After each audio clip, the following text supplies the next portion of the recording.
Live. Oh, everybody, welcome to the ESL India Premiership 2018. I'm Morley. No, I'm just kidding. I'm Vagish Godslebhan, and this has been brought to you by Omen by HP HyperX and Intel, not the voice. The show. Voice is me doing a Morty from Rick and Morty. In case if you don't nod, support. I'm supporting. What is support? What is this? Yeah. So how was the flight? Oh, it was great. Thank you so much for Just asking me. messing around with you. So Angela has joined me Yes. for the last game of the day, ladies and gentlemen. This is Dota 2 happening here today.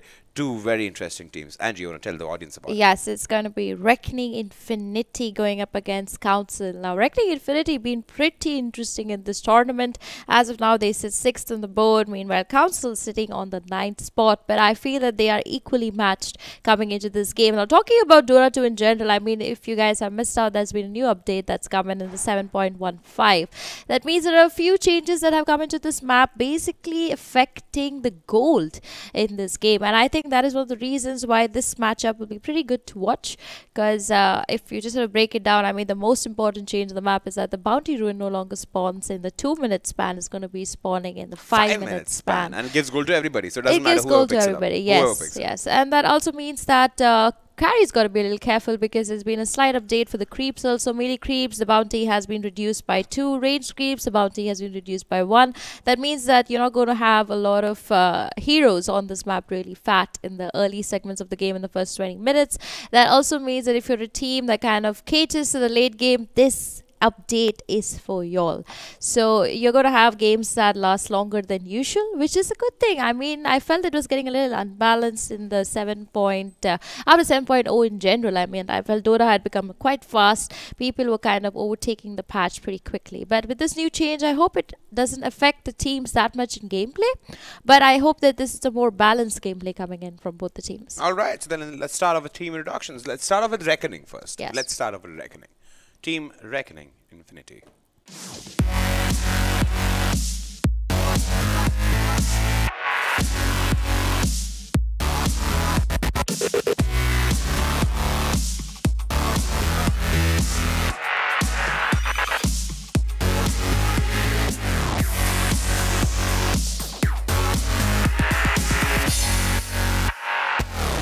Alright, that's Team Reckoning Infinity for you guys, and they are going to be having a showdown against a team which is going to be, how would I say, pretty interesting. Yes. Pretty interesting, because they come from across our country's border on the east side. Yeah. I'm just confusing myself, because so east side is where they are, even though the state they're right next to is called West Bengal. Yeah. How ironic. West Bengal is in the east of the country. Wah! Wah! Clapping. I'm just kidding. I love the place. So they are from Bangladesh. They're called the Council. Let's have a quick look at the Council.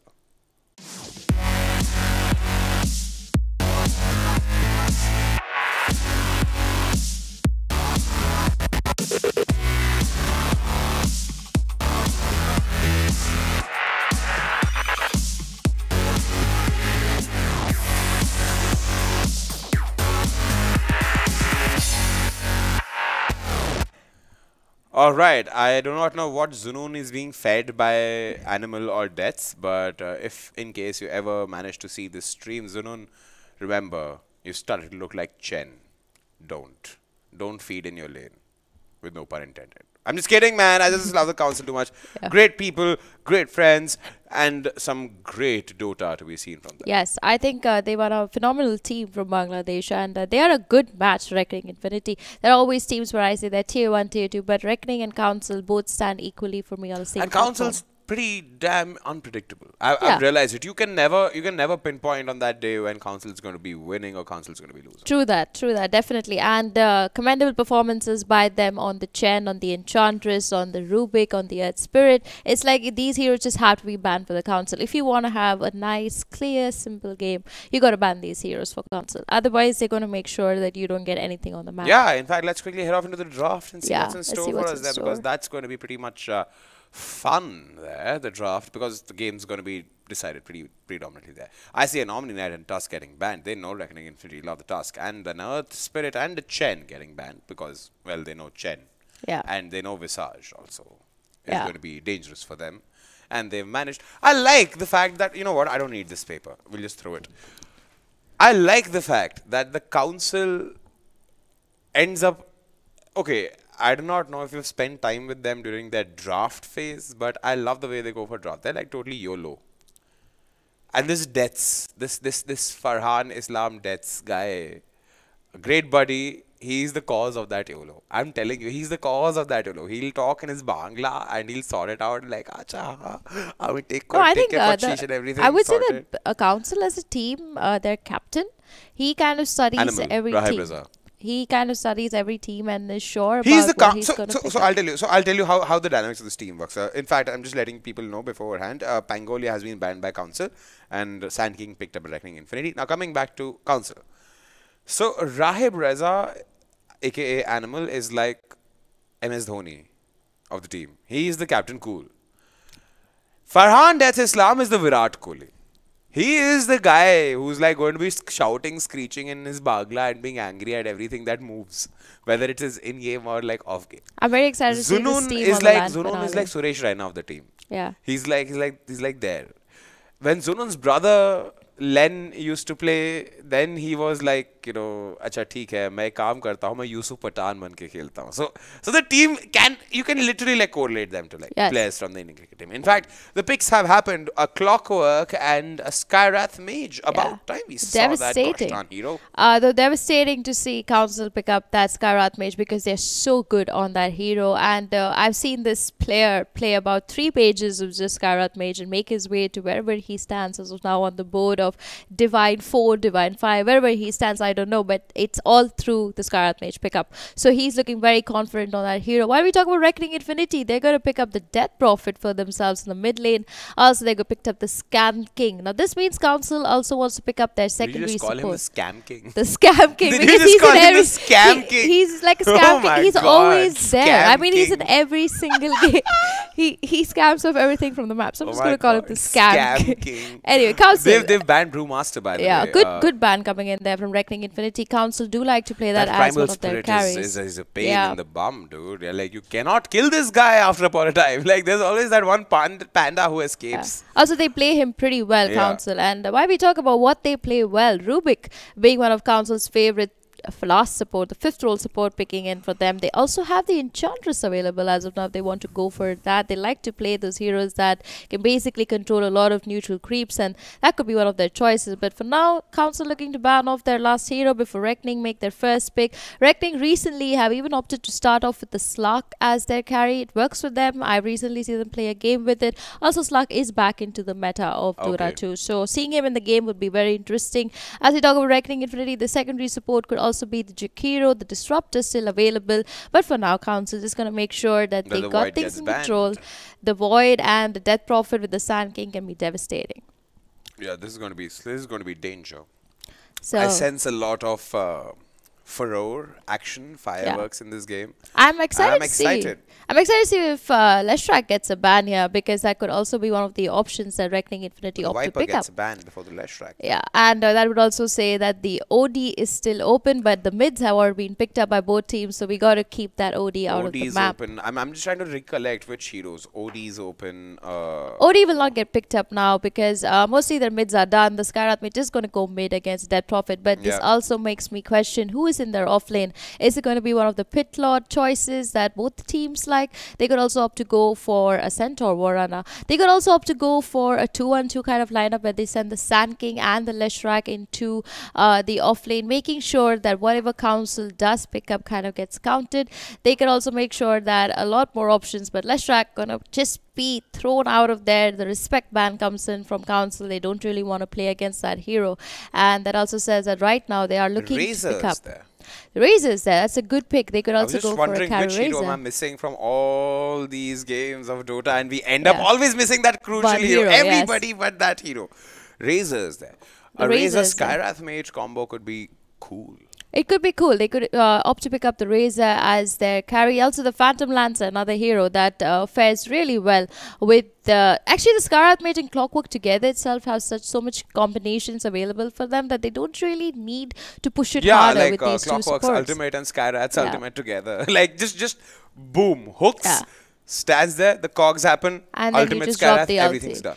So for now, Council going to make sure that they are going to secure another role for themselves. And as their two supports have been picked up, it's not going to be another support, but the Lion, of course, getting picked up by Council, making sure they have a lot of bursts available on their side. Reckoning got to be very careful about what they pick next because they have a lot of burst damage that also means that they need to pick up a hero that can make a pipe that can help them through the game. The Tide Hunter, of course, being one of those heroes that they can send in the off lane, available to make the pipe. They could also pick up a hero like the Beastmaster that could help them fare really well in the early game scenario. Reckoning Infinity, looking at the pick, Beastmaster, yeah. Could, I'm just thinking. Just going over my but head, for now, the Nyx Assassin gets a pick over there by Reckoning Infinity. Good pickup. It does counter the Skyrath Mage really well. It also counters the Lion. Also, Council needs to invest a lot into Sentry wards, which is something Reckoning Infinity can work on. Now, as we talk about the new DOTA 2 I'm update. thinking, Angie, sorry to cut you Yeah. there. In fact, I can see good usage of Kunkka here. It worked for them in yesterday's game for Katsuki. I mean, sending the mid Kunkka worked for them, but since they have already secured their mid, Kunkka would be one of those options that they send him as a carry, which could work for them. But there are right now so many better carries in the meta that they could opt for it, undoubtedly, but there are better options. And also adding to this patch, there has been a change in price for observer wards. They're no longer 80 gold, they're 75 gold. Yeah. Also, the cooldown for the wards has been reduced, so you will see more wards on this map, which is really needed. Vision. It's all a vision all game. A vision game. And when we talk about vision game, let's not forget we have the Luna, we have the Night Stalker, we have the Monkey King. I doubt the Council is going to go for Luna Night Stalker. In fact, I expect Reckoning Infinity to make those picks. I expect a Council to go for a tried and tested roster here. Wow, and the Sven. I love that pickup. I love that how Sven is back into the meta. He's one of the strongest carries. This also means that the Lion can really continuously stack up for the Sven so he can get his early items up and running. He also gets a lot of extra bounty by every stack Sven takes. If I can change that in a new meta, that means that the Lion benefits from it equally as much as the Sven, which means that the Lion is going to be pretty busy this game stacking up for Sven, while Sven is just going to make sure he's going to get so tanked up and so much pumped up with damage that he's basically going to demolish Reckoning Infinity if there is a 5v5 fight. Do you think Reckoning Infinity could do well with an Ursa? It could work for them. It could work. I mean, Ursa fits into any draft. He's one of those kind of heroes. He's a very utility-based hero, like I called him. And once he gets the basic farm up and running, he takes out that Rosh. Every time he takes on the Rosh, one tower is definitely going to fall.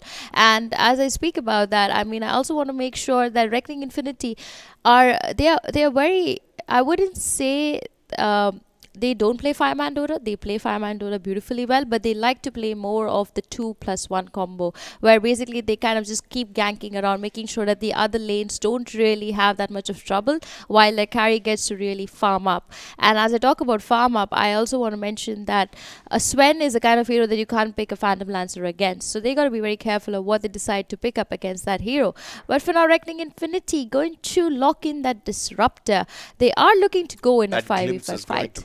Quite something. I mean, yeah, the Clockwork Hook shots in and he gets glimpsed back. That would just be depressing. That is like, hey, I get one shot in. Take it and go. Like Mama was doing it the other day, and like how Russell does it. Take it and go. Take it and go. Go back.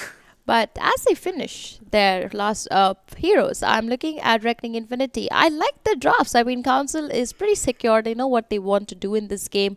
I think the Tide Hunter would just secure their whole setup. But Reckoning Infinity, I think the Monkey King would do their setup beautifully well. But as we speak of that, Council going to just ban out that Juggernaut. They don't really want to deal with his Omni Slash. He has that inbuilt BKB that's always available. But that also makes me question, where is the Lifestealer ban? And if anybody can fit into Reckoning Infinity's draft as of now, the best hero would be the Lifestealer. So if they opt to pick up that hero, Council has got to be a little worried, because if they catch that Sven off guard and he goes down, basically Council has nothing to really fight Reckoning Infinity with. I believe they have the Skyrath and the Lion. I believe so. The Skyrath and the... Dude, that talent tree for Lion is absolutely madness. Shadow Fiend getting banned by Reckoning. They're not expecting the Skyrath Mage mid. They are not expecting... They have zilch idea what's awaiting them on the other side of this DOTA. I think this is the time, where you have your partner who's just sitting right next to you, like, hey, just check their pages out, see what they play the most. Yeah. And when he's going to check out after a certain time, he's going to see Council Skyrath Mage being played so much that they're going to like bang their head and be like, oh my god, I made a Why mistake. would we over let here. this happen? Yeah. And I'm pretty sure this is going to be Zunoon playing the Skyrath. Definitely. It's always going to be Zunoon. Definitely. I think he should be. If there was a sequence in Dota where you could just rename characters or heroes, Yeah, I like think people we say, should just would name dedicate Skyrath as it. Jin. That's it. Exactly, just put him over there. I think I would give it to Chen. I think Jin should be. So Chen used to be played by Zunoon's brother, Len. Okay, this is so confusing. They're both twins, by the way. Okay. So Zunoon is like the Skyrath Mage guy, and Chen is his brother. Okay, they both People fantastic confuse. players. I mean, both fantastic players. People confuse them often. As I see this draft, I mean, Reckoning Infinity, thinking a little bit about what they want to pick as their carry, as if you're just talking about blind picks here. It could be the Luna, it could be the Lifestealer, and it also could be, as we talk about it, the Phantom Lancer could also work for them, but I doubt they will go with that pickup. The Lina, a little too squishy for terms of Reckoning Infinity. The Terrorblade, of course, yeah, he does have the nerf available on him, but Or still, an could be. anti-mage. Or an anti-mage. I'm waiting to still see an anti-mage. I've kind of given up hope now picks up that an there's going to be an anti-mage.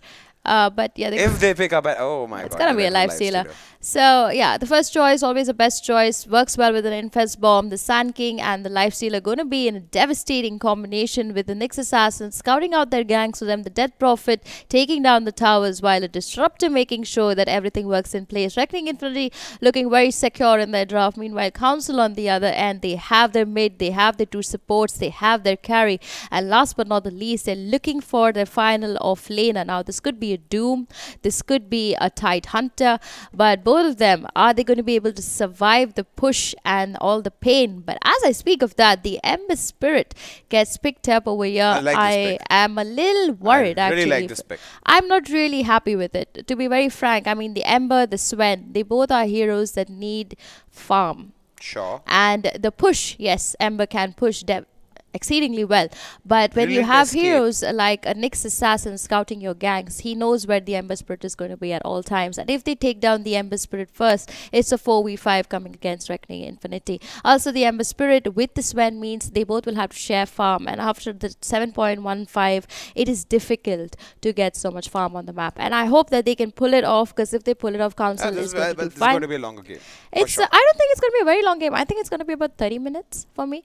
Reckoning has a very sorted mindset. Yeah, 45 to 30. It all depends to also how many mistakes are made in the game. True. And how many Roshan fights actually go wrong and right for both the teams. But just looking at the draft, I would say the Reckoning Infinity have a more controlled lineup, while Council with that Ember Spirit, I hope they have the magic, because if they have the magic, they'll be able to do something like they always do with their Chen and their I'm glad. I believe that Reckoning should have actually gone ahead and picked up an anti-mage in this case. Now that they have an Ember, now that they know that they have a Lion, they have a Skyrath, an anti-mage could have worked so well for them. I believe it could have, but like Reckoning, I always say they like to play the two-man, kind of just make sure everything goes right. But when it comes down to plain 5v5 fights, I think Reckoning Infinity have the stronger lineup according to the draft. All right. But that's about it. Let's see if the stronger lineup, according to our pro analyst, stays, or is it going to be Ember Spirit all the way? Over to the game.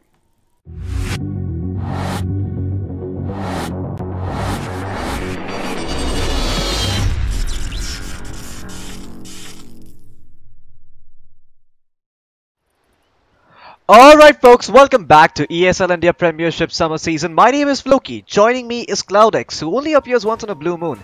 So say yo hey guys, chat.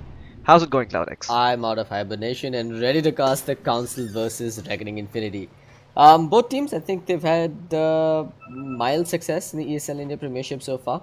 The Council, sort of the veteran teams in this particular matchup, while Reckoning Infinity, I want to call them the new kids on the block, but they've been around for a while now, and they have proven that they've got what it takes to go toe-to-toe versus some of India's best. I'm excited to see how this one plays out. Whose draft do you like more going? And do you like Reckoning Infinity? Do you like Council, or do you think it's even? I like both. Honestly, I can't say that one draft is better than the other, but what I'm really fascinated by is that the Council has gone back to their roots, picking up the Skyrath Mage. One of their signature picks, in fact. We saw them run it all through last season with some great success. And I'm happy. I like seeing them fall back to what they're comfortable with, playing true to their style.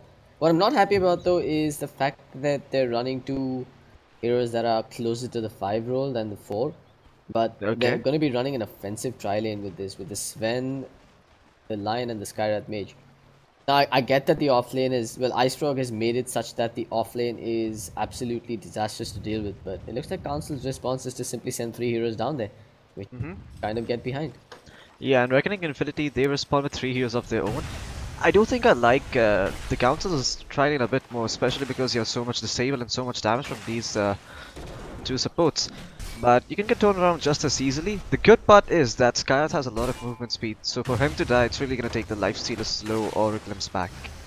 Yeah, I guess the real issue here is that when the Lifestealer does get that point in the rage, it's gonna be immune to most of the Skywrath's damage for the duration of the rage, which means that it could be quite easy for Reckoning Infinity to turn things around.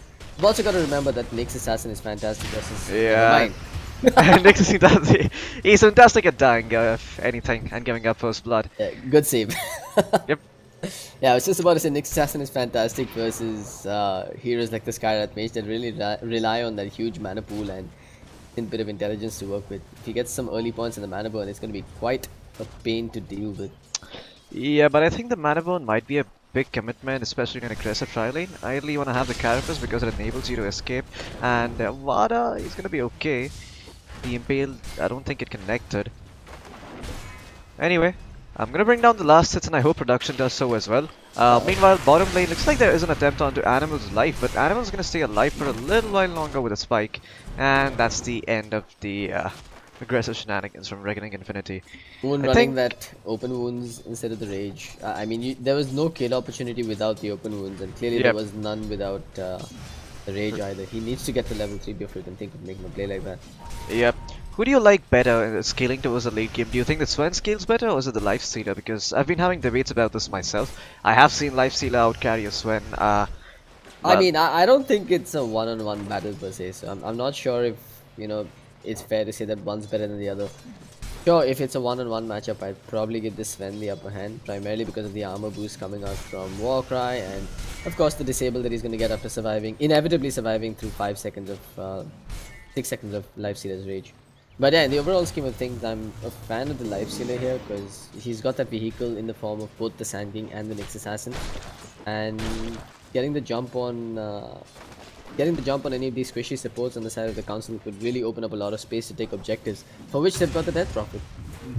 I agree. I think while taking objectives is really that Reckoning Infinity is something good at, they're gonna have to win this aggressive tri lane to really make that shine. Because if Lifestealer doesn't find a lot of farm, they're gonna have trouble getting the damage off with the Sand That's King. really the win condition here. If they can take this lane and sort of cruise through it in the early stages, I think they'll find themselves very comfortable in the mid and late game stages. There's also but for some strange reason, Len seems to be doing fantastically well versus Riha on the Death Prophet. This really should not be happening. I think Death Prophet has significant upper hand in this lane. Yeah, I think with the level 1 Spirit Siphon, she's really good against Ember Spirit, but you have to remember, the Crypt Swamp can't really dispel off the Flame Guard at every level. You're gonna need 2 of those in order to be successful. But it's not just that. I mean, Death Prophet's got 77 base damage. That's significantly higher than the Ember. Add to that the fact that Death Prophet's ranged and... Hold that thought, bottom lane. Looks like Avada is gonna end up dropping the kill, going the way of Jin. And now Sven stunning up the Lifestealer as well. He has the open wounds. He really wants to find Animal, and I think he might be successful. A 2-man Impale halting the advance though. The Nyx Assassin moving forward finds the kill. Is Moon gonna pay for it with his life though? That's the question. Pops the rage, starts running behind it. Death has another Stormhammer. He really wants to go get this kill, but yeah, he's gonna have to back off now. Jin's And gonna Jin die, might though. pay for it with his life, yeah. I mean, a bit too far forward there by Death's costing his teammate his life there. That was totally worth it for Reckoning Infinity. Moon's even got himself some shared tangos. He's even picked up that magic stick now to deal with Yeah, the now Skywrath. Sven looks like he could be in trouble. I mean, he has a Warcry, but I don't think it's gonna help him survive this early on in the game. Turns out the Stormhammer, it hits onto 2 heroes. It might just keep him alive for a little while longer. The Thunderstrike should take him down, and indeed it will. But is Avada gonna pay for it with his life? I think that's the question. The answer may be no, because the Impale from the Nyx Assassin actually ends up connecting, but Animal is here as well. He's trying to find the spike. You can see him moving around. He's thinking of who he should toss it out on. Tosses it out on the Nyx Assassin wisely, because Nyx is the hero with the stun. Reckoning needs to disengage from this bottom lane, and they will do so. In fact, Avada might even want to consider just going back and popping that shrine alongside the Nyx. Yep, certainly a Merit when he's possibility. sitting around here on such low HP. Yeah, and Death Prophet. Skyrat's in the vicinity. Death Prophet is actually taking a base trip in this lane against Ember. I'm not sure what's going on here. How did that even happen? I'm not sure myself. Moon, okay, he dropped the Shed Tango there. I thought he's just dropping his items for some silly reason, but it's not that. He's a nice kid. Avada. I mean, he stayed around for too long. We Yeah, kind of called this out. He should have headed back. Yeah, he's gonna end up dropping, and now Jin might be in some trouble. He has the Warcry armor helping him out, but he's gonna get blocked in by the Lifesteal and the Nyx Assassin. But now finds his way out, and Animal secures his retreat. 2 points in stun and 1 point in Hex, no point in the mana drain. So looks like they favor aggression a lot more than anything, and I think the bounty runes did get picked up by Jin, so Nyx is not gonna find anything. Neither will he find the power up rune, and now Jin knows that the rune is spawned top. So Len can go for it, has an empty bottle, but Riha's gonna find it first, looks like. Interesting top lane we've got here. Both offlaners that are good at dealing with the melee heroes up against them. In this particular situation, it looks like the Clockwork is coming out on top. He's got 12 denies up against the Sand King's 4. He's got the creep wave under his tower as well. And he also got a kill. Yep, he also got the kill on Sand King all by himself. So that sort of sets him ahead. But the Sand King, this is what he's doing. He's pulling the creep wave to the jungle cap, and he's trying to deny it so he can sort of halt this Clockwork's farm progression. Yeah, decent play coming out from him. Unfortunately, the Wild Wing Ripper is probably going to go in the hands of Susmoy. Yeah, he's just going to commit. Never mind, he doesn't. Yeah. That's okay. He tried. It's the effort that matters. It looks like Riha is about to lose his life here. What?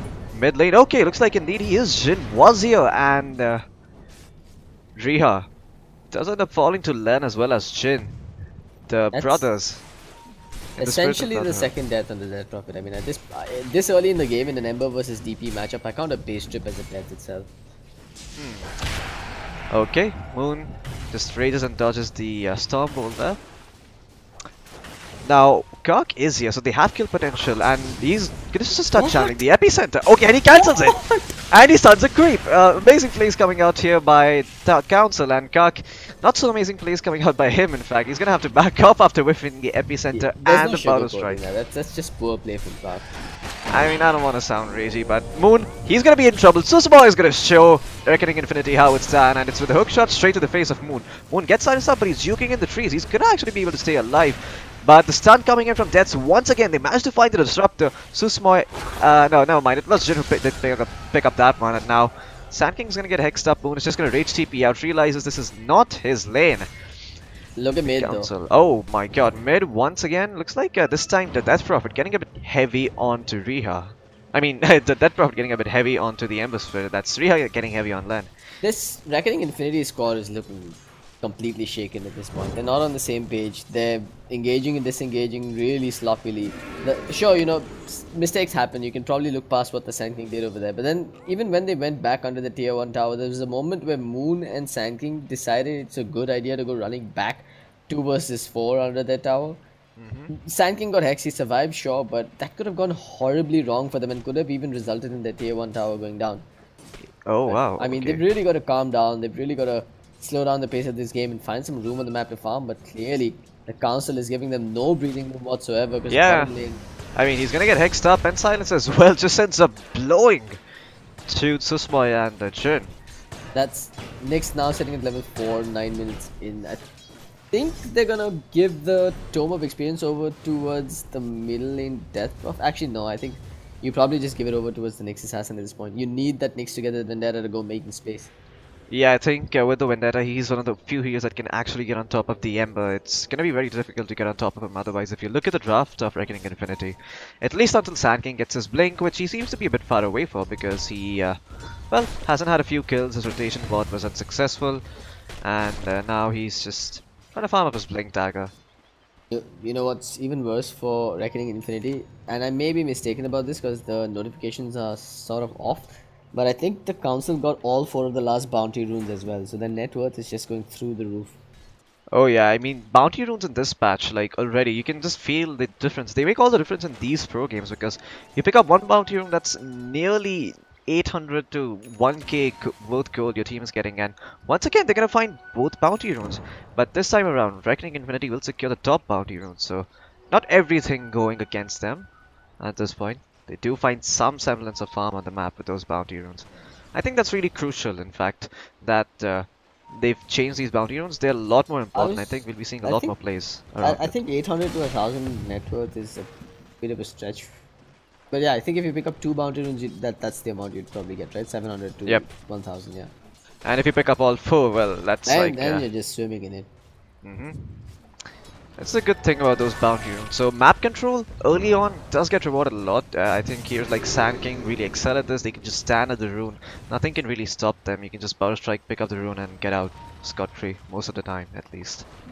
Up top, looks like they've done a bit of a lane swap here with Deaths moving up top and Jin standing next to him under cover of his... Oh, I heard an infest. It was Moon. Using it aggressively to farm up may not be the best idea, especially when Jin is smoked up in the vicinity. Deaths is trying to find the stun, but Moon has the rage, so I don't think he's going to go for his life.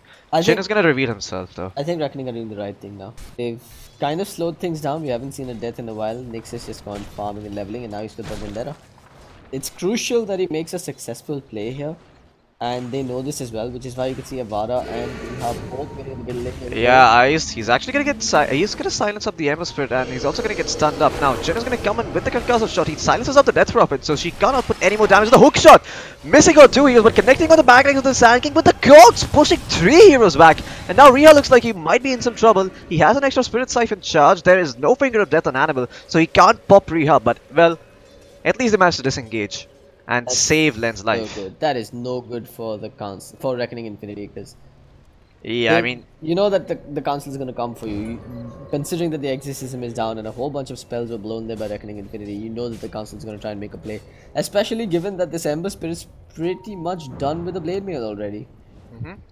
12 minutes in, he has a lot of farm. I hope that they drop down Edward to show you I production. think Nyx is done for. Oh yeah, Nyx, he's definitely done for here in this top area. He's trying to throw out the Impale before he dies. He's gonna be successful in doing so, but what's it even gonna change? Looks like Moon is gonna be in trouble. He doesn't have a TP, and that might just end up costing him his life. There is Animal on the backline, the spike connecting perfectly, and now Death follows up with the Storm Bolt. Riha, he's trying to clean up onto Susmoy, but Susmoy with the cogs is actually gonna push Riha back and make it out to safety. 10 to 3, Reckoning Infinity getting screwed here, and now in middle lane, Avada goes and gives his life up to Len. I mean, Len just dived tier 1 tower straight up, like he has no fear. Nyx Assassin, he did see him die in the top lane, so I think that might be the reason for the aggression. And this is what they're going to be seeing a lot more of Reckoning Infinity. The Ember Spirit has had a good start. He's one of those heroes that goes around the map killing other heroes with the help of his allies. And Scarlet Mage, really good setup with the change into the Mystic Flare. You also have the Cogs or the Lion Spike to follow up. So I think this is going to be a really strong roaming trio from the side of the council, while Sven can just farm up and the other hero can just split push.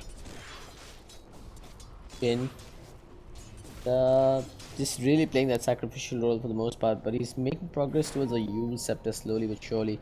Now he's going for Blade Mail on, going for Riha. Yeah, and but the Ember Spirit is actually done. Thank you with the Flame Gun. It's finally going to end up dropping, and now Susmoy with the hook shot onto his own ally, but he's going to get glimpsed back, so not going to be too happy about the whipped hook shot. But Len, that extended Sleight of Fist, finding the kill. Very cool stuff. Oh boy. Just ensuring that the circle for the Sleight of Fist connects on just the range creep as well as the disruptor in there, so that's a guaranteed saving chain. Yeah, and I'm actually quite surprised that he saw the disruptor. That I was quite sure he didn't see the disruptor, so he's not going to go for it. Right? He was spotting the cogs. Oh.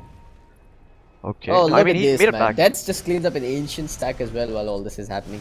Just efficiency across the map coming out from the council. Oh yeah, I didn't catch that, but I do see the dead ancient camp there. That's...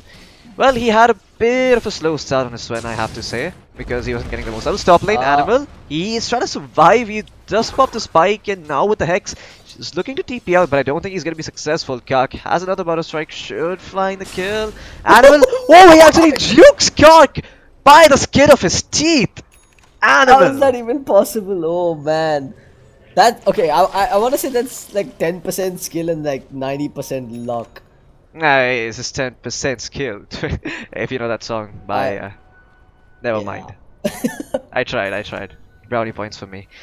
That's like you said, he's been clearing up ancient stacks and he's been left unchecked. This could be a problem for Reckoning Infinity because he's just looking to accelerate his farm with the Sanj and Yasha.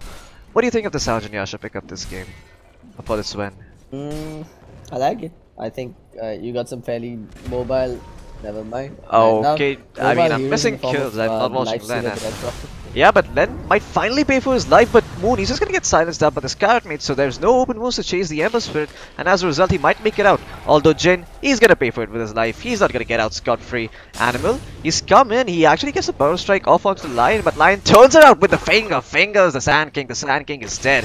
Chains, oh, Susmai missing the hook shot there, but looks like they still might find the kill. The Impale, well dodged by Len with the Sleight of Fist, and he still has the Blade Mail to work with. Is he gonna be able to get out of this one? It doesn't seem like he is. The Cogs pushback is actually gonna be enough to secure the kill though, and somehow the Council, 15 minutes in, they managed to find a 4-man wipe from Reckoning Infinity, only losing Jin and Len.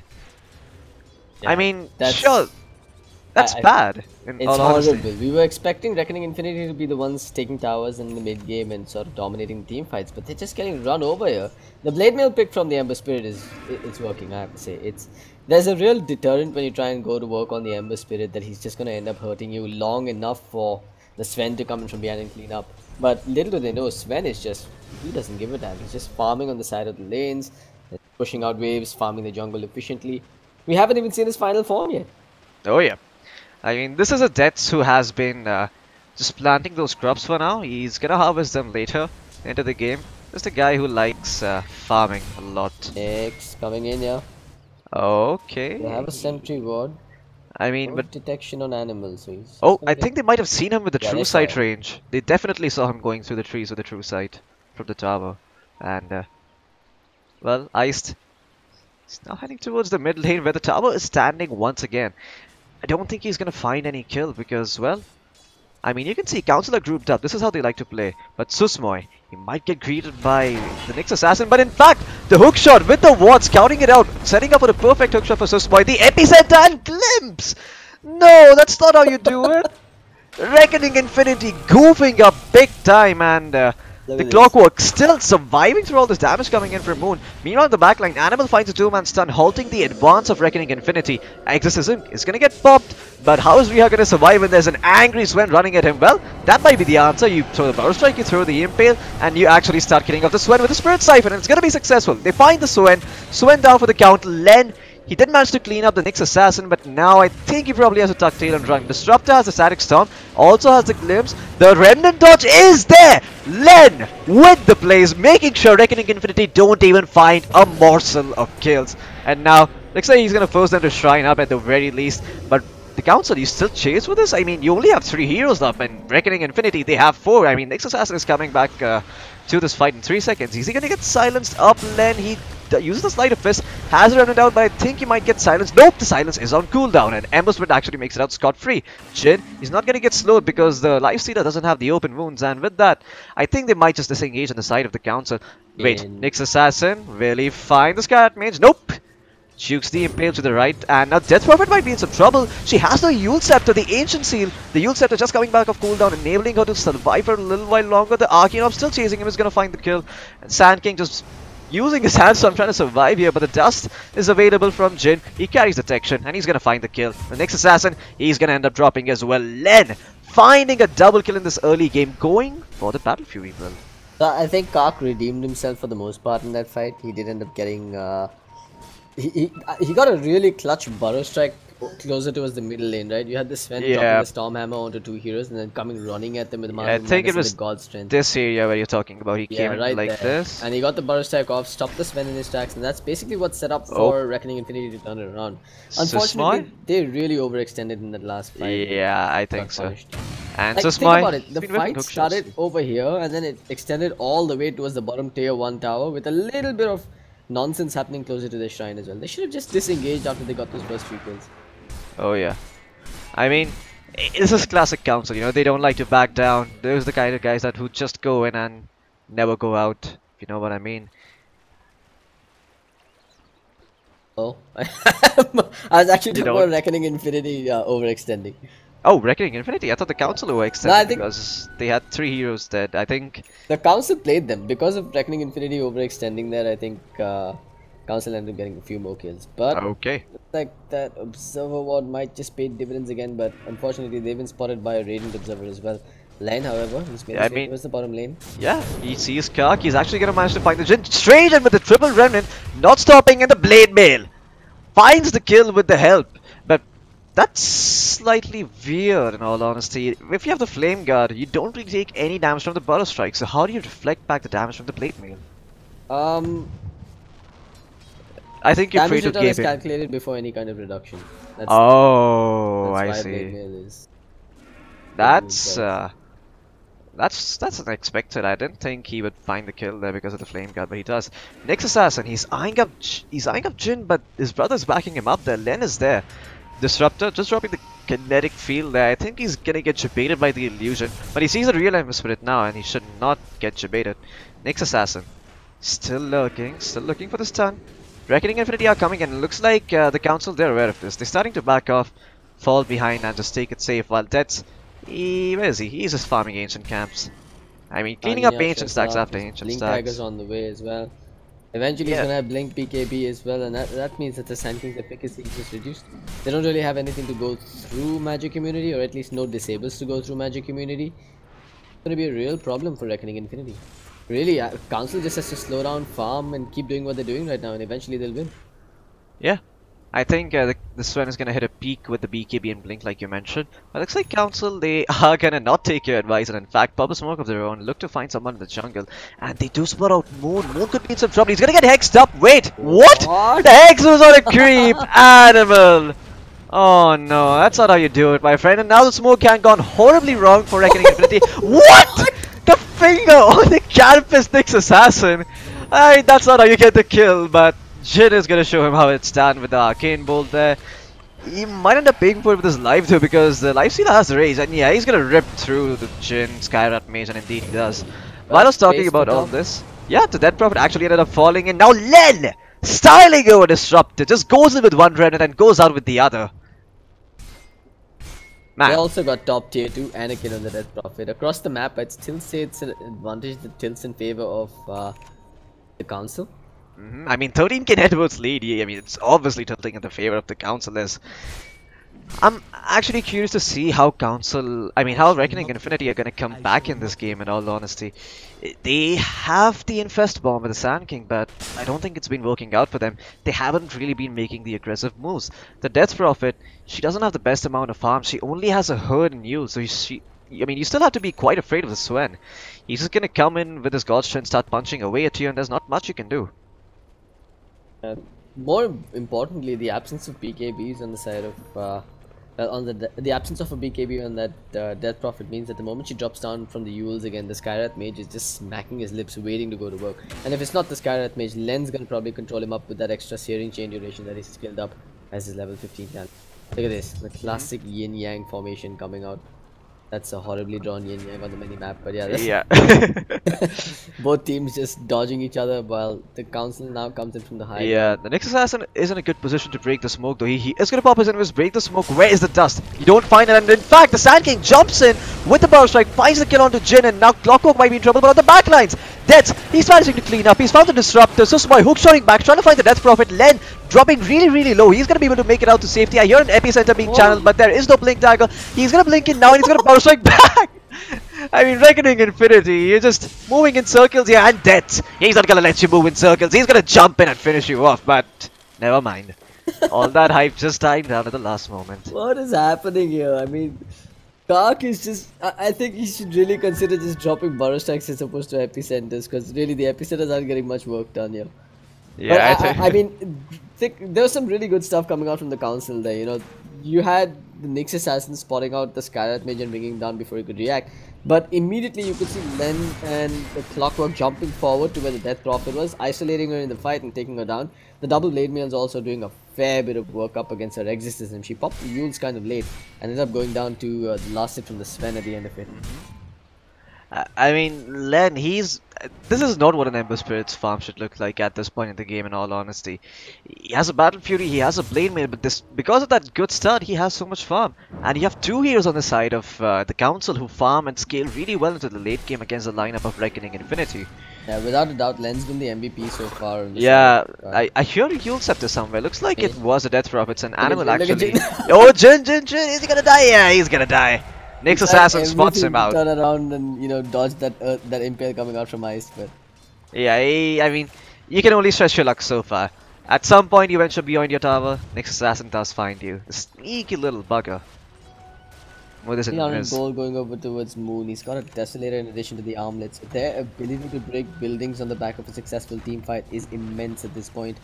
They've also got armor reduction coupled with the physical DPS coming out from the exorcism now. So, sure, the Sven's got a bit of armor to boost up, but he's still susceptible to being brought down when locked down. I hear an epicenter being channeled somewhere. It is going to be Kaki. Finds a two-man Burrow Strike, and it's going to, this time around, he's going to bring down Len before the fight even starts. And the Sven, he's also going to drop as well. The Static Storm laid down perfectly, blocking the side of the Council from each other. Susuma is going to be in some trouble. He did use the hook shot to go into the fight, so he has no way of running back. And Reckoning Infinity, fine foe. Picture perfect execution. Kark, take a bow. He's redeemed himself. Oh yeah. He jumped in with the epicenter, made sure that he tagged the Ember Spirit with the Burrow Strike, ignoring everyone else in the vicinity. And the moment the Ember is down, that's a lot of their firepower taken out. And here's what we talked about. They haven't even used the Exorcism. So after taking the tier 1, it's a straight up push into the Rosh pit. With the death of the Exorcism, they're gonna get the Aegis, and they are right back in this game. Yeah, you just need to pop the Linkins to trigger the open wounds. There we go. Everyone's gonna heal back up, feel good about themselves, and once they have the Aegis to work with, there's not much stopping the side of Reckoning Infinity. They can just go back, shrine up. Kark, he can just go in once again with the Infest from the lifesteal. They actually seem to be having a hard time bringing down Roshan because Nyx, well, he tried tanking Roshan and dropped pretty low. But Moon is gonna find the Aegis. The Death Prophet now actually finding some semblance of farm. She's actually queued up the Coast Scepter. What do you think about this item pickup? I don't know, man. I'm torn. On one end, I think she needs a BKB, and on the other, she is worried about the Sven. Yeah, I think the BKB would have been better. Well, why not go both? BKB as well as Coast Scepter. I mean, magical and physical immunity. Literally invulnerable. Might as well, right? Yeah, I think the Aeon Disc wouldn't be too bad this game in all honesty. Oh, yeah. Because the Aeon Disc is something that gets picked up very often by the Mineski Moon, not the Reckoning Infinity Moon. And he plays a lot of Death Prophet. And looks like it is going to be the item of choice. He is in fact queued up the Aeon Disc. Looks like you almost heard me. I mean, once again, the Council and Reckoning Infinity both running around in circles on the map, creating that yin-yang formation, and I tried drawing the yin-yang, but it wasn't very successful. I mean, I'm not sure. What is that? It's my pathetic attempt to draw a yin-yang, I guess. Wait, I'm gonna draw it on the ground here. There we go. Looks slightly better now. Yeah, that's Sven, not bad actually. Yeah, he has the ultimate, so they can go in, but you can see Reckoning Infinity being sneaky. They have the Burrow Strike in. He's actually going to channel the epicenter first. Is he going to go to Deaths? Yes, he is, but Deaths, he's pretty damn tanky. Is he going to fall before he gets his ulti off? Looks like the answer is going to be yes. Just throws out the Storm Bolt and ends up dying. Disruptor, Static Storm off the mark, but the Council, they need to tuck tail and run. But wait, they're turning around and fighting. You have BKB on Leonard. He's just going to jump in with the triple remnant, takes down the Aegis onto Moon. Death Prophet, no exorcism for another 22 seconds. She might just end up falling for this one. Nyx Assassin dropping very low as well. And because Len coming in with 3 Embers, Spirit Remnants, he has no way of running out. He's gonna get silenced up and eaten up by Moon, who is now wicked sick and on a monster kill streak. Ends up finding Jin as well. Susuma might end up going down as well. He's gonna infest back to try and remove the halberd. Is not successful, but the halberd does time out. Moon finds a triple kill. Man, he's really stepped it up. You know, we talked about Len's score being absurd. Moon, despite having the worst possible lane to deal with in the early game, has just managed to somehow keep his head on his shoulders and come out. I'll tell you a quick story about this guy. Moon used to be one of the most ragey players I've ever played with. Honestly, he used to throw a tantrum in game. We used to play pubs a lot together. It's impressive to see the shift in attitude. The fact that Moon has managed to compose himself and come out on top as the MVP carry in this game it's truly blowing my mind. Huge props to him. Hey, the next time you see him on land, buy him a cookie. Let's see if we can keep this going throughout the game here, because Reckoning Infinity, they're still not out of murky waters just yet. It's an 8,000 net worth deficit that they're playing up against, and the Council, they've still got a lot of tools to hurt with. I mean, we saw that fight without the Sven being in action. He's almost got his BKB online, and that's going to be a whole different ball game when he gets it. Yeah, I mean, but I think Lion, he's actually going to end up falling in the bottom lane. The next assassin does manage to find him. And Moon is actually finished up the Assault Cuirass 30 minutes in. Despite having a rough start, this man, he has the highest net worth in the game. You're also going to remember that he at one point did have the Radiance build queued up. It's a smart switch coming out from him to go for the straight up armor reduction build. Yeah, and the early armlets also helped him to get... Basically, without the early armlet, he wouldn't have had this sort of a mid game, and he really wouldn't be as farmed as he is without it. Yeah, I think lifestealers nowadays rely a bit too much on the Radiance build to carry them. I think Armlet is still fantastic on lifesteal in all honesty. There's not much incentive to go for the Radiance, especially if you're not gonna find it early on, but... I feel like the Radiance build is, when you're dealing with a lot of physical damage, you probably just go for the Radiant Solar Crest and get that absurd amount of PV. Probably. But yeah, I think in this particular game, having that burst of physical DPS coming out, especially when you've got a big source in the form of the Death Prophet. Yeah, you also have the Sand King for the initiation, so you want to maximize your burst damage. Just go in and pick up that quick kill. Well, then again, there is merit in having like a big fat ancient creep on the front lines while Death Prophet takes down towers. So who knows? Maybe the Radiance build would have worked as well. I mean, maybe he still probably will infest a big fat ancient creep and go ahead simply because it's hard to deal with. You can stun him up and bring it down though, but if you expend all your disables trying to bring down the ancient creep, the Lycia is gonna pop out and start putting in the hurt. Yeah, that's true. Another smoke coming out. I think that might have been spotted by this really deep Radiant Observer ward. Oh, I think they were in the trees when they smoked though, so I'm not sure if Reckoning Infinity know about this. Here, disconnect, I think that might be someone from production, but anyway, the game will go on.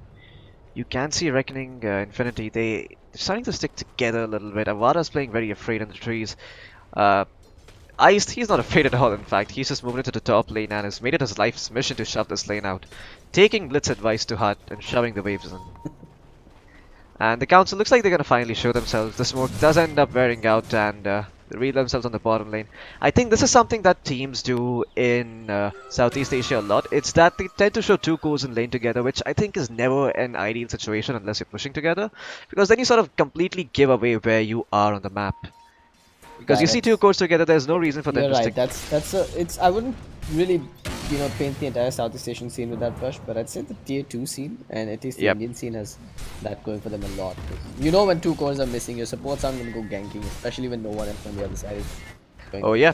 And Reckoning Infinity, they recognize this perfectly. They're just going to move on top and they know they have the better push. With the Exorcism and with the Desolator as well as the Assault Cuirass, they can lower the tower's armor and they can also bring it down really fast. Are they really considering this race? No, looks like they're back. Nah, they're just going to back off, head home, defend, and they're just going to start TPing.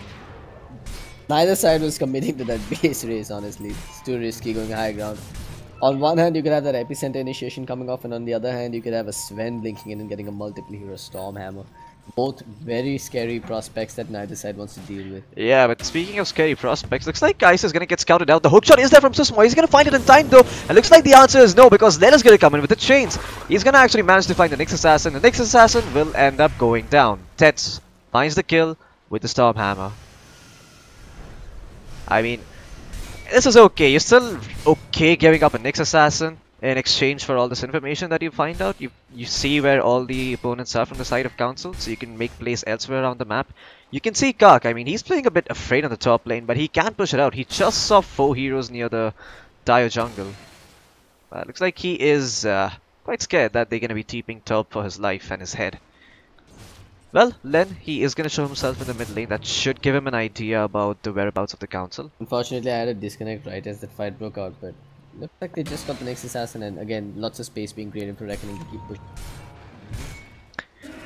Well, the Death Prophet, she's somehow managed to, I wouldn't say come back, but she's managed to keep up. She's not doing too bad. She's gonna have the BKB soon after the Aeon disc, and with that, she's not gonna be too worried about the Scat Mage bursting her down, the Clockwork sort of, I mean, just using the battery assault and being a big nuisance to her. And Riha's not gonna get disabled once he has the BKB, so this is something that the Council probably have to address. What was once a nearly 18k net worth lead has now spiraled to a 5k net worth lead for Council. And you can clearly see that this is not looking too good for them. As cliche as it sounds, the comeback is really up, and now they might even get Jin. Yeah, Jin, he is gonna get battle side up. Cock, patience is indeed a virtue, unless you Glimmer Cave TP out, which is not gonna be successful because there's a Dust in the Yule Scepter. Next Assassin. What? With Like a 530 single mana damage from one mana burn. Jesus. Yeah, that's a lot of damage. That's why you pick Nyx against Cat, Mage, and high-end heroes. That's what Nyx Assassin does to you if you watch too much Rick and Morty, boys. Animal, he's got himself a gem, 2 sets of dust, hands over the gem to Sismoy, who's got a Halberd finished up for himself. Okay, that's an interesting item choice indeed. Yeah, Halberd is actually really nice against the Lifestealer because you can't rage and purge it off. As a result, that Halberd persists through rage, and rage only lasts for 6 seconds. So if you find out at the very start, the entire rage actually ends up being nullified because you can't hit. Oh, Kark is actually gonna buy the 3-man Burrow Strike!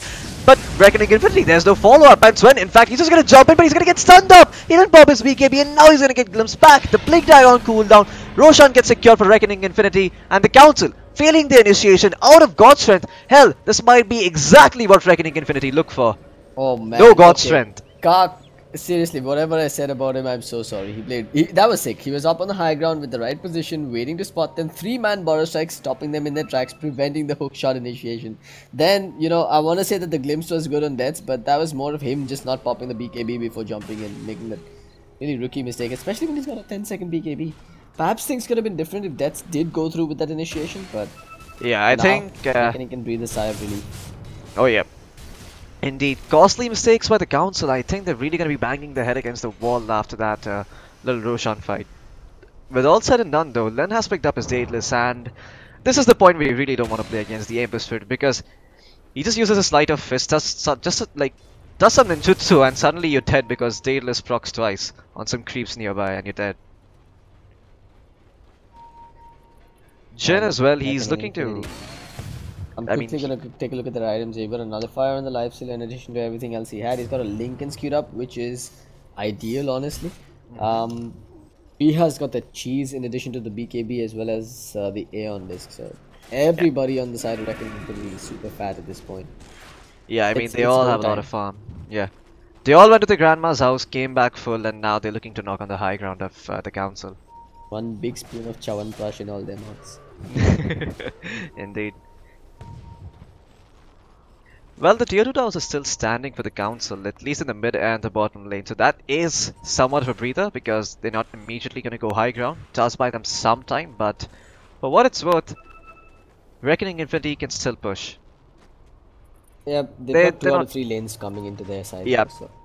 but here's the problem. I think if they do decide to pursue bottom and they win the team fight around the base, they actually still will only find 1 set of frags because they haven't taken the mid tier 2 tower. I think this is where you probably consider going mid instead of bottom and look to probably take that tower down and then go high ground, because you have two, you have 2 racks side by side. You don't really have to travel all the way top.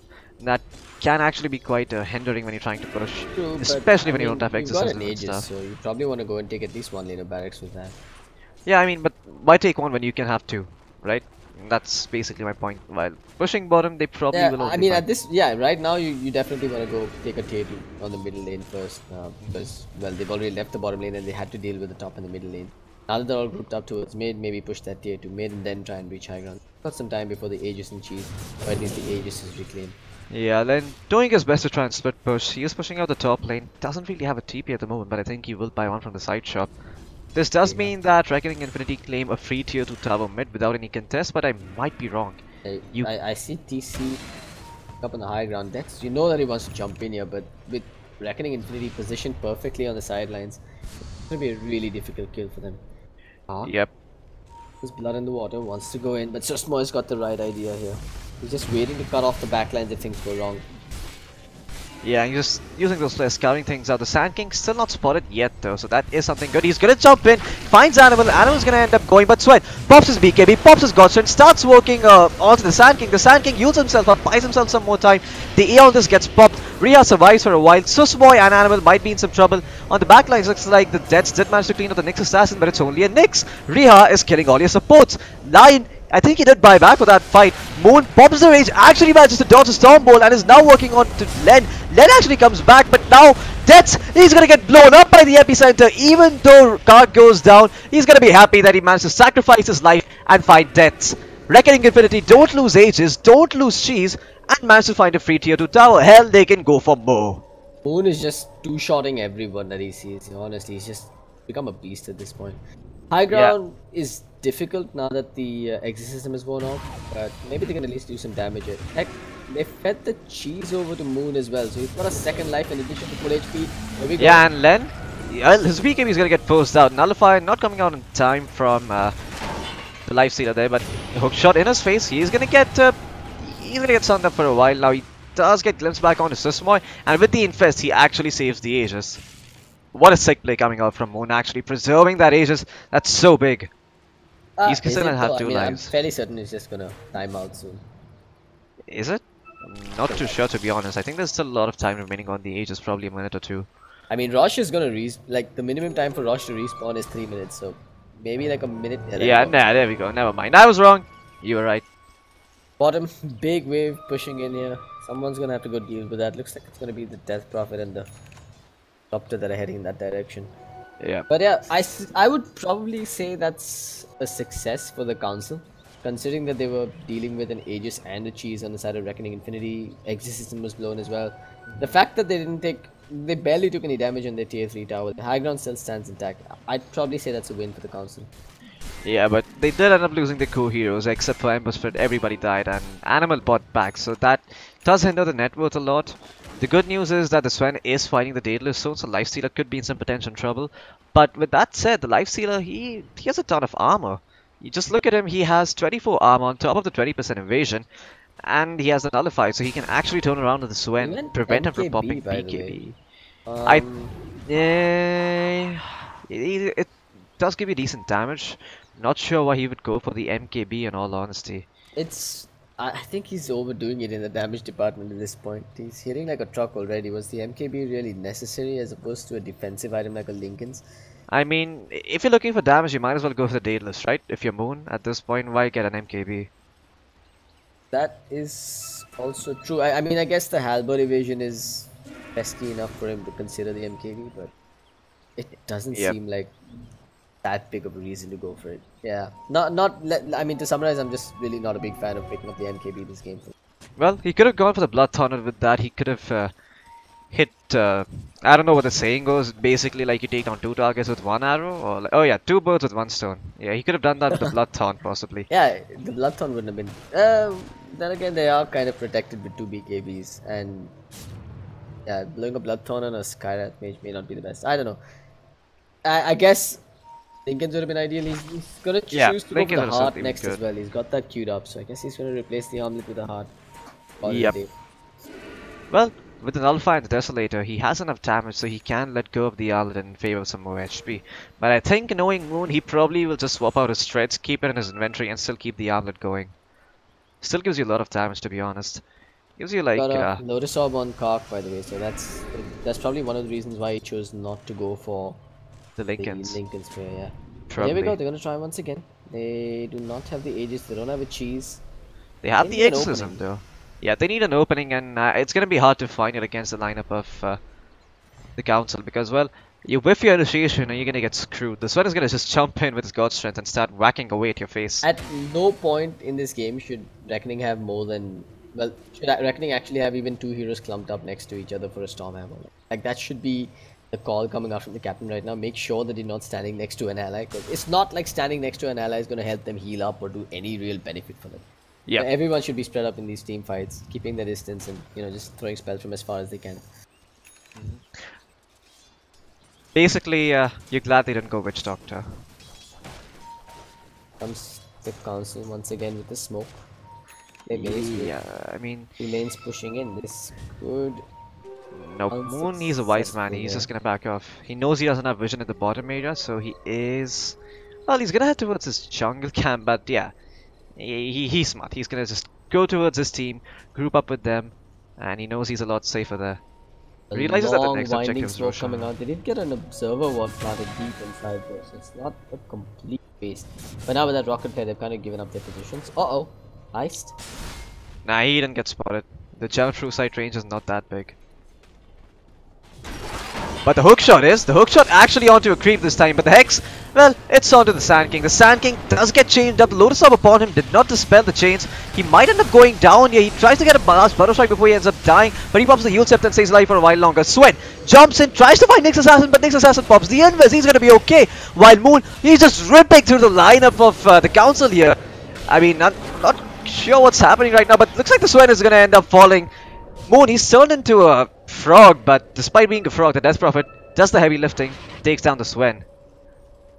I mean, Death is just running in by himself, trying to find targets on the backlines. Gets kited once by the Sand King, who Burrow Strikes, Lotus Orbs, Yules, 4 Staffs, everything to survive. Stays alive, gets out. Nyx Assassin about to go down, pops a Vendetta. Sven's like, what the hell do I do with this big sword now? And by then his BKB wears off, and Moon and Death Prophet just make quick work of him. Yeah, I think it's a slow and steady downfall for the Council here, with no buyback on the Sven. It seems inevitable for them to defend, for them to lose their tier 3 tower here. Yeah, and now Moon with the Arnold and Desolator working away on the tier 3, already down to 1/4 of its HP. They're bailing. I mean, they're probably bailing in favor of Roshan, which has respawned.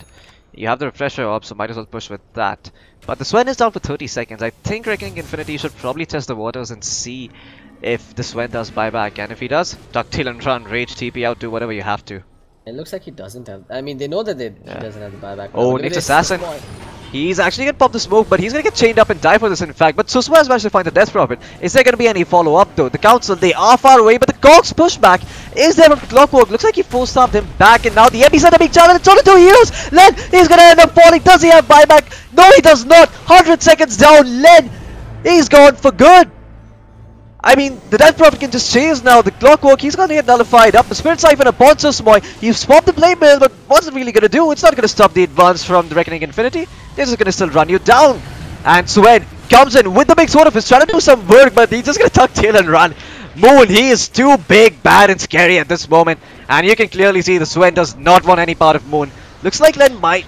Jin might be able to find the Sand King. And nope, he does not. The Burrow Strike actually only 1 centimeter away. Well, Death is going to pick up that kill, but Reckoning Infinity still have the cores alive. They can still go high ground. There is no buyback available on to Len, but they're going to have to wait for the creeps. 2 gems lying. Issues right now. Yeah, they're definitely struggling. Enough for 1 rage, but I don't think he cares. He's going for the... Yeah, he has a heart. He doesn't care. Exorcism gets popped. They have Len's got buyback now. Oh, Len has buyback now, so they could look to buyback and turn things around. This is probably the best chance he'll get. Cock, he's still 65 seconds off on the clock. If you manage to find Moon over here, he's not going to have any buyback, and then you can just try to go for a YOLO cheesy push. Buyback and go in. Yeah, they have to buy back, otherwise they're going to be playing against 2 lanes of super creeps. Death is going to jump in onto the Death Prophet. Death Prophet does not have the ult. She might end up going down here, but she actually ends up surviving. The Exorcism grants haste, just securing a retreat there. Damn, I'm surprised that they didn't buy back there. Perhaps they just chose to give up a free tier 3 tower. Okay, maybe they're just gonna hold on and try and go for 1 GG push now. That's the only real logic I can see for the Council. Yeah, I mean, they could have gone for another set of frags, but looks like Reckoning Infinity, they want to play it extra safe. The economic damage that's been done though, it's huge, because that was a lane of barracks, a tier 3 tower, a shrine, and all that was a successful team fight. Riha's Aeon Disc did end up popping. And that's Aeon Disc down for 83. Honestly. 1 million will go in. Probably. He still don't have the Exorcism, so I think that that's probably going to be okay. 6.8k gold. I mean, I wonder if you could just sell the Aeon Disc, pick up a new one, and hope that refreshes it. Nah, I think cooldown still persists despite selling your items off. I mean, then you could probably fight in your base with infinite blade mails and infinite foe staffs. Why? Okay. He's got the sacrifice finished up. Yeah, Scythe of Ice is super good this game, especially against the Ember Split. He has the Lincoln Sphere. He does have a BKB though, so he's going to be relying on it to bring heroes down. Len, he did look stylish early on. Looks like on the backlines, Lion is going to end up falling. That is near the Roshan pit, and that's going to enable Reckoning Infinity to move and then take this Roshan. You really want to contest this if you're the Council. You don't want to give up this Roshan because that just might mean the game for you. Hell, what am I saying? It will mean the game for you. You're going to be playing against 2 exorcisms. You're going to be playing against an Aegis Lifestealer. That's never fun. You'll also have cheese on someone like the Sand King. It's And now or never, honestly. yeah, it's now or never. Without the line, I don't think they really should bother with the line. Just consider going in and stealing this Aegis. So Smoy, you have the hook shot. Jin, he's trying to scout things out. Sven, he's just going to jump in on the back line. So he's going to be going on the Sand King. But the Sand King has an Aeon Disc of his own. Nyx Assassin is going to be the next target. I hear he's going to be challenged. Hook shot in. But Moon, he's managed to snatch the Aegis. Looks like Roshan did end up falling towards Council, but that's the only thing they will find. Moon turns around, devours the Swen. Swen is going to end up dropping. Death Prophet manages to clean up the clockwork. And with that, the Council, Roshan steal gone horribly wrong. And that was all. They basically found everything. Reha's got the refresher shot up on him as well. Aegis picked up on Moon. This is it. I think Reckoning Infinity, it's just straight through the base and Nothing stopping them at this point. gotta finish what they started. Yeah, the Death Prophet, I mean, she has so much farm at this point. She was having a rough start just like Moon. But despite that rough start, she's looking solid now. Has a sight of eyes, she was got A on this BKB. Also the refresher shot to work with like you mentioned. And you have to buy back right now if you're the Council. Even though your Swen does not have ultimate, you just need to buy back to just sort of scare away the side of Reckoning Infinity. Looks like it will be the case. Aeon this does get popped with the help of the Finger of Death. Len though, he has been silenced up, so can't find the change. Finds it at the end moment. The Mystic Fled doing some hurt on to Rhea. Rhea, he might just end up going down because of the cleave, but he doesn't. He pops the refresher shot. And he's gonna end up falling! The last Arcane Orb. He didn't pop the Yule Scepter in time, and now the backlines. Animal's gonna end up falling. Moon picks up that one. He still has the Aegis to work with. Does get silenced up though. Jump in by Len. He has the BKB. They're gonna manage to take down Lifestealer. He has his Aegis gone. Gok, he did try to save his ally, but he whipped the Battle Strike, and now Animal is chasing him back. Moon, he's just gonna rage TP out. What do you have to stop that? The answer is nothing. That was bad. The Reckoning Infinity needed to give that Death Prophet some backup on the top lane. They trapped her down, took her HP down, even forced her to use a refresher shot to refresh the Aeon disc to try and stay alive, but she ended up going down nonetheless. I mean, I'm thinking if a Kark Borrow Strike came in on the backlines while the Death Prophet was being chased, that would have been game right there, because that would have been the death of Len and maybe the death of Jin as well, and a lot of the firepower just gets taken out immediately. But now Death's managed to get himself a few kills in that last engagement, has a bit more money to work with. What's he gonna go for? Okay. Len, he's a ballsy guy. He doesn't want Lincolns, he doesn't want your defensive items. Those are for pussies. He goes for a rapier. What choice does he have, honestly? This is really what he needs to do. I mean, this is the envy philosophy, right? It's more risky to not go for the rapier than to go for the rapier at this point of the game. He's got himself two Sleight of Fist charges. Essentially, if he goes in and gets at least one crit off of those, he's guaranteed board kills. Yeah, definitely. Suppose are definitely going to be falling. Looks like we might even see the Death Prophet falling if for Aeon. This does get popped like last time. It's something to look out for if you're the Death Prophet. But on the flip side, that Ags on the Disruptor could prove to be problematic for the Sven. Oh yeah, it's going to be problematic for everyone because then you don't get to pop your BKBs. And Len has a BKB of his own too. So protecting his rapier is going to be difficult. I think at this point the Sand King just considers Epicenter as... how do I say this? Epicenter as a tool that's not even in their arsenal anymore. He's basically the initiation for Reckoning Infinity. He needs to set up a Borrow Strike into a Static Storm, but I hear a hook shot, and looks like it is going to be the Disruptor who ends up falling. Jin finds the kill with the Mystic Flare and the Arcane Bolt. That is Disruptor down for 70 seconds. He does have buyback though. Garden Gaming. I don't even know what he was doing out there, man. Yeah, in Moon's own words, this is Garden Gaming. Well, Reckoning Infinity. What's they gonna do here? Are they gonna wait back, hope that the Council pushes and bait them in? Or are they gonna try and find a pick off of their own here? I think they're just gonna wait out the Disruptor respawn. There's no need to rush things. You have the lead, you have this going. The game is in your bag at this point. Swen, I don't think he's gonna scale this far into the game that he'll be able to kill the Lifestealer. So that's something that Reckoning Infinity don't have to really be worried about because you have a lot of armor on Moon. Also the fact that he now has a boost of travel makes him speedier. Oh no, Death! You're gonna get hexed up! You don't have buyback, you might just end up going down here, and indeed you will. The Spirit Side been doing so much work, and with the help of Moon they bring him down! Death! Oh man. 111 seconds, no buyback! This is bad for the Council. You can see lines just being drawn towards the bottom lane. They want that last lane of barracks. But it's not over just yet though. You gotta remember the amount of firepower that Len is packing right now is scary. But oh yeah. as I say that, there's a second Aeon Disc now third Aeon Disc rather now picked up on the side of Reckoning Infinity. So even the Divine Rapier may not be enough to stop them. The next assassin does have the Aeon Disc, like you mentioned, and this might just be the item you need against these rapiers in the late game. You seem to be really happy about this game.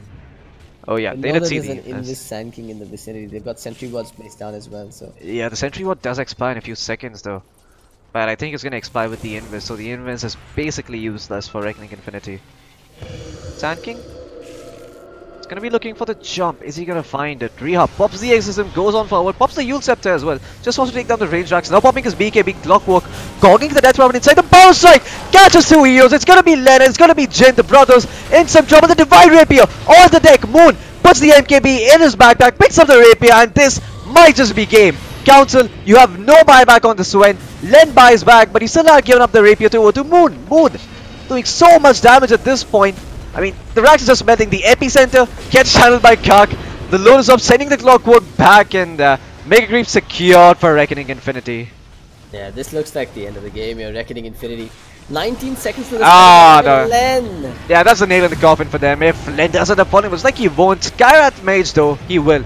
Len's Breath of Jin does end up going down. That's a gem on the deck. And the Council in true Council fashion, never GGing out. It's never over until the throne falls, they say. Len's back though. Yeah, and the hook shot. That's a decent hook shot. Yeah, the Disruptor might end up going down. But looks like Reckoning Infinity are going to be okay with this. Animal? He's gone in. He's actually looking for the Hex on the Lifestealer. Spikes him up, starts running away. Knows he can't find him. Yeah, Moon's gonna bail. He's gonna get into Kark and make a move. Kark, get the hell out of here. What are you waiting for? It's just an Arcane Rune, man. Yep. And they're gonna give it over to his Reha. That last Exorcism was also with an Arcane Rune, by the way, so... Oh, that's so helpful, in fact. And they have another Arcane Rune in the works. So, like, this is just Arcane Rune galore for the side of Reckoning Infinity. With this next Arcane Rune, they can actually find the Ancient, to be honest. And if it doesn't work out, you can have another Exorcism coming back up in a few seconds. The Dire base, pretty much a football field at this point. Just refugees standing about.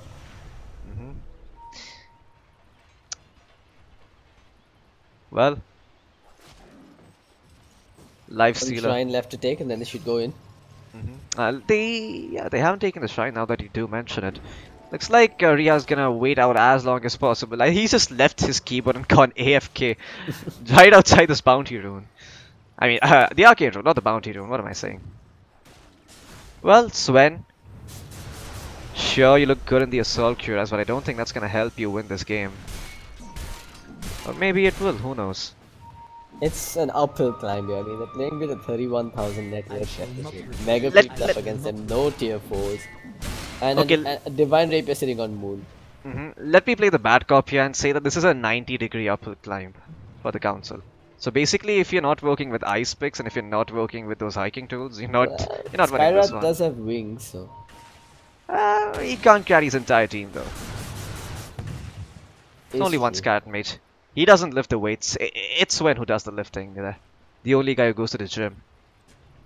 Look at this, man. I feel so bad for the Council right now. I've been in this situation where seeing defending versus a stacked team coming at you for Mega Creeps. It's just that the stakes are so high here at the ESL in the Premiership.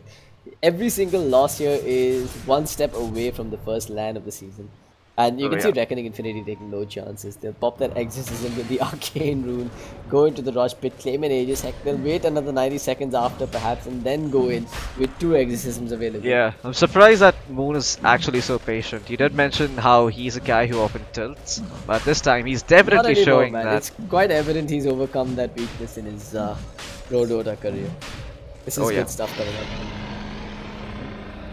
Refresher up now going the way of Death Prophet. She's picked up as well. This Death Prophet is going to be hard to bring down. If it wasn't hard to kill already, I mean, she has a cheese now to work with as well. So the Council is running out of options at this point. I'd like to see what... wait, has he picked up a second Rapier yet? No, right? No, but I think he probably... Nah, he's picked up the Desolator for the Ember Spirit. He's picked up a 6th of the Rapier. I don't know if that's the best I think you should have just gone for the raid, right? Like, hold on and then get the raid. Maybe I pick it think up you in should the just last quit. fight, so. Come on. I mean, and I don't want to be the bad cop, but really, what hope do Council really have in coming back apart from, say, Reckoning Infinity diving them at the fountain, Look, which I think there's a very narrow chance. Honestly, I've seen comebacks of this magnitude before, so I don't want to count them In out. the Premiership? Maybe not in the Premiership. Yeah. I don't know. It's been 2 years, so I'm sure there was one game with Mega. There were definitely games with Mega Keep comebacks, even on the main stage, if I'm not wrong. Okay. Well, we'll see if the Council can pull off similar shenanigans. Clockwork Key is getting closer and closer to the level 25, so with the Rocket Flare True Sight, they're actually going to be able to scout out the Sand King and the Nyx Assassin if they do find those Invis runes. But Gok is looking for the game-winning play. Observer in each lane as well to watch for initiations, but Reckoning Infantry coming in with the smoke of the seat. Yeah, Gok. Yeah, you also see the Ember Spirit. The Ember Spirit is going to get jumped down. He's going to get nullified up, but he has a Remnant out and he's going to be Remnant out successfully. Now the Swen popping his ultimate. BKB popped as well, trying to work on the Lifestealer, but the Lifestealer has too much armor. But look at Moon. Objective-based Dota hitting away at the Ancient for now. Doesn't care about the Swen. Doesn't care Riha is dying. You know what, my friend? You can just end up dying. I'm just going to go get the throne. But he does turn around to find the Clockwork, and looks like if it wasn't game before, it certainly should be game now because the Swen has been hexed up, nullified up, the epicenter as well, laying in the hurt for Council, and that's the nail in the coffin. GG, well played. Oh, what a game. Reckoning Infinity just coming back from the depths of hell in this game. Honestly, I thought it was over in the early stages as well. I thought the Council were just going to walk all over them, but Moon keeping his composure, getting pretty farmed up, some key item build switch ups, Skark redeeming himself with those good Boros strikes as well. Reckoning Infinity proving to be the better team today.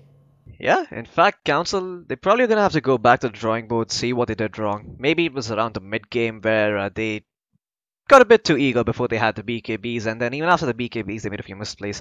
Anyway, folks, that's it for the Dota 2 broadcast. I'm going to throw it over to the panel and see what their thoughts are on it. Thank you for tuning in.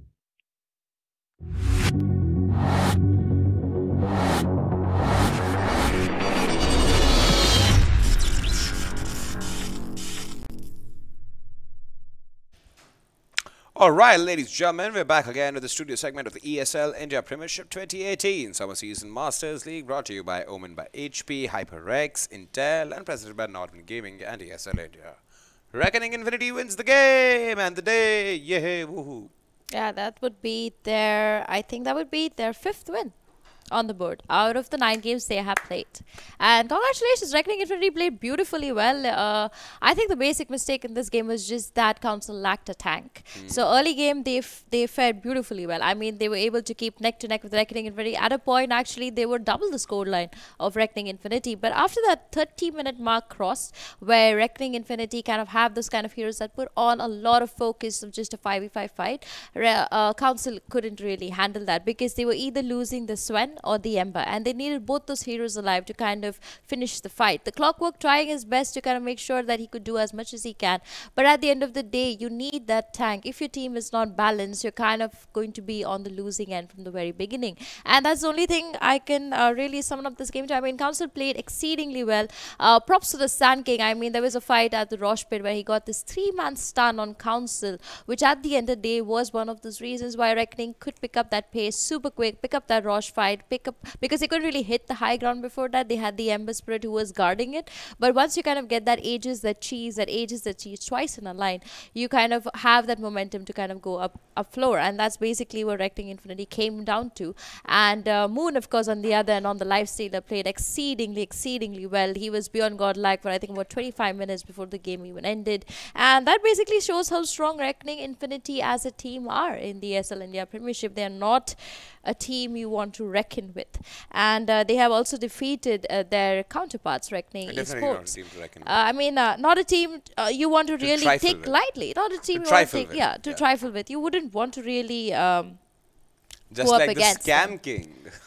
Just like the I mean, he was brilliant. I mean, he was scamming everybody, was he? he was making sure that his team got everything they need to take Basically it high scam ground. the opposition. The only thing I really worry about for Council is they are such fantastic players.